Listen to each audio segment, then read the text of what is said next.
Hello and welcome back to HardReset.Info. In this tutorial, I will be showing you how to get your default icons back on Samsung Galaxy S25 Plus. Let's begin.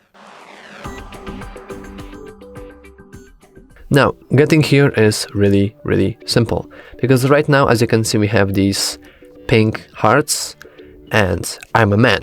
I cannot have pink hearts on my phone, so we simply go to settings and go back, as it is a spoiler, but as you could see, we have to locate our themes. And here we go to icons.